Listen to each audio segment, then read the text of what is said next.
Governo, senhoras e senhores deputados, Sr. Ministro Vieira da Silva, bem-vindo, antes de mais, ao debate.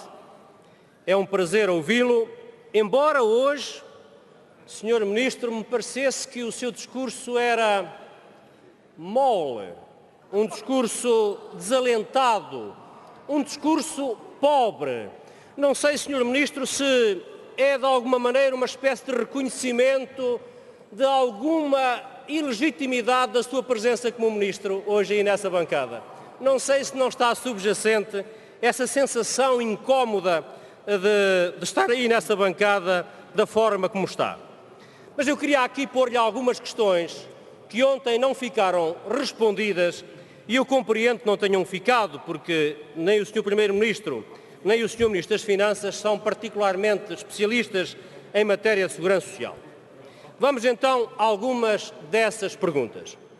A questão do Fundo de Estabilização Financeira da Segurança Social.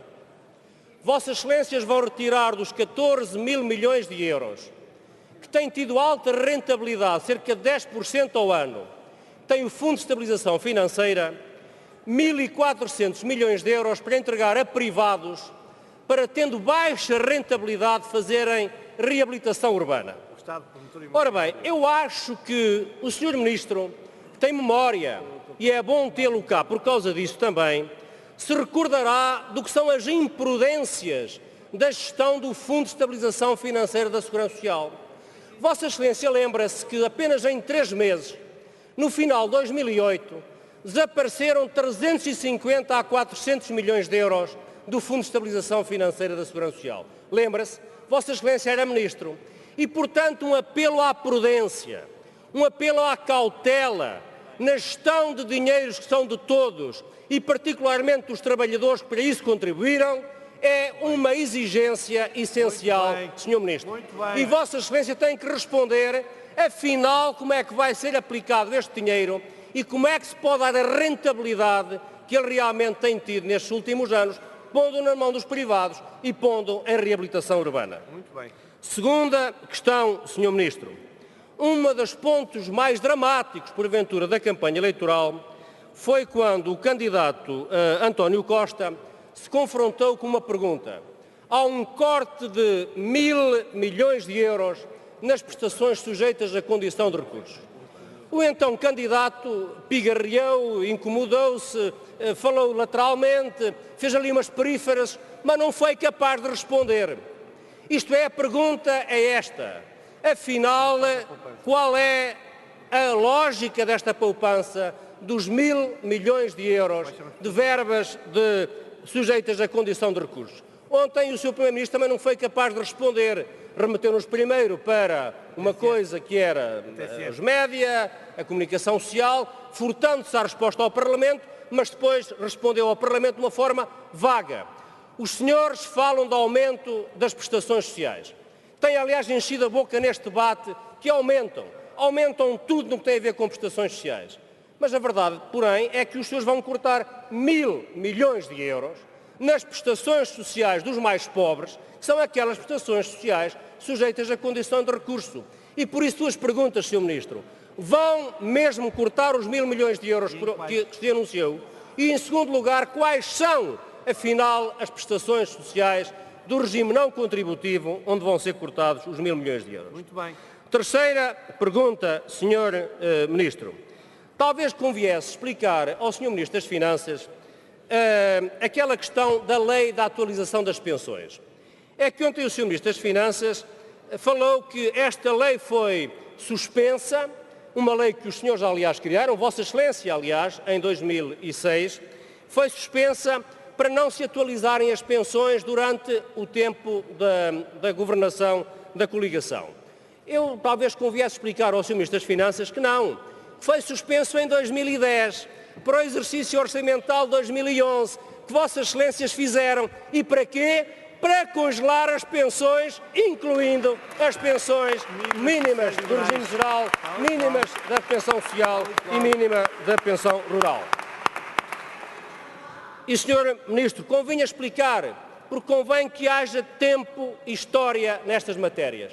Quem congelou de uma forma inclemente despoderada e sem qualquer sentido de solidariedade as pensões das populações que recebem menos dinheiro, de 1 milhão de portugueses, foram verdadeiramente os senhores. Mas não há dúvida que eu tenho que reconhecer uma coisa, Sr. Ministro. O senhor é um homem com sorte. É um homem com sorte. Porque nem sempre a história bate 2 vezes à mesma porta. E Vossa Excelência tem a sorte de lhe bater 2 vezes a história, bate-lhe 2 vezes à sua porta. E isto permitirá, com certeza, corrigir os desmandos que o senhor fez lá atrás, em 2010. Eu vou-lhe recordar, Sr. Ministro. Os senhores disseram, abono de família, gasta-se muito dinheiro com isto. Vamos cortar o 4º e o 5º escalão. 250 milhões de euros por ano fora das famílias. Agora os senhores dizem, vamos retomar o abono de família tal como estava em 2010. Boa, muito bem. Os senhores em 2010, em junho de 2010, fizeram uma alteração à condição de recursos. Lembra-se? O Decreto-Lei 70 de 2010. Vossa Excelência lembra-se. Ora bem, este Decreto-Lei permitia o quê? Permitia que fosse feita uma nova reavaliação da condição de recursos, permitindo cortes, nomeadamente, no rendimento social de inserção. Nessa vaca sagrada do Partido Socialista, o rendimento social de inserção. E olha que os cortes não eram assim tão poucos. Eu lembro, Sr. Ministro, a previsão era que, entre 2010 e 2012, se os senhores continuassem a ser governo, cortariam 150 milhões no rendimento social de inserção. Notável, Sr. Ministro. E, finalmente, ainda, a questão das pensões. Vossas Excelências cortaram-nas lá atrás, congelaram-nas lá atrás. Agora, Vossas Excelências dizem, vamos aumentar as pensões. E, finalmente, o salário mínimo. O salário mínimo. Vossa Excelência tinha negociado aumentos graduais, paulatinos, mas depois foram interrompidos. Houve uma paragem. A coligação aumentou o salário mínimo e Vossas Excelências dizem também que vão aumentar. E eu, quando digo que Vossa Excelência é um homem com sorte porque a história lhe bate 2 vezes à sua porta, é por esta razão. É porque Vossa Excelência agora vai poder aumentar tudo. Veja bem, aumenta o abono de família, aumenta o rendimento social de inserção, aumenta as pensões, aumenta o salário mínimo. Ó, Sr. Ministro, para um bocadinho para pensar. Mas Vossa Excelência pode aumentar e lá atrás o senhor cortou... Sr. Deputado, eu mantenho como ontem a flexibilidade, mas quer dizer, convém que não se ultrapassem 400% o tempo previsto para uma intervenção que são 2 minutos. Obrigado. Eu vou retomar. Muito obrigado, Sr. Presidente. Vou retomar. A pergunta é crucial. Ainda bem que o Sr. Presidente me interrompeu porque assim torna a frisar a pergunta. Se lá atrás Vossas Excelências cortaram, como cortaram, e agora querem aumentar, como querem aumentar, 4 anos devolvidos, o que é que houve aqui durante 4 anos? O que é que houve aqui durante 4 anos? Eu explico, Sr. Ministro. O que houve aqui durante 4 anos foi um governo abnegado, trabalhador, capaz, que foi capaz de reerguer o país e de dar condições para Vossas Excelências de aumentarem. Muito bem.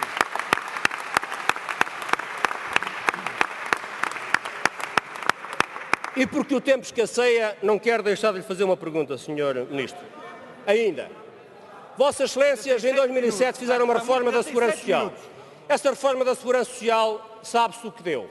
Deu imediatamente a seguir déficit e mais déficit. Aliás, o Governo da coligação, em 2012, teve que lá meter 900 milhões de euros para garantir a sustentabilidade do sistema previdencial. Logo em 2012, não foi em 2013 ou 2014, 2012. Ora bem, a pergunta é esta. Vossas Excelências dizem que vão fazer estudos transparentes, retrospectivos, prospectivos da Segurança Social, vão fazer a avaliação com rigor do sistema da Segurança Social, isto é, estudos, avaliações, mais avaliações. A pergunta é, Sr. Ministro, Vossas Excelências estão ou não estão disponíveis para fazer uma reforma a sério da Segurança Social que dê sustentabilidade à Segurança Social, que dê previsibilidade e confiança aos pensionistas, sobretudo num tempo em que a OCDE diz que a despesa com pensões vai continuar. Nós, como estivemos no passado, estamos no presente, disponíveis para essa reforma. A pergunta é, Vossas Excelências querem ou não querem fazer essa reforma da Segurança Social? Não. Senhor Deputado, não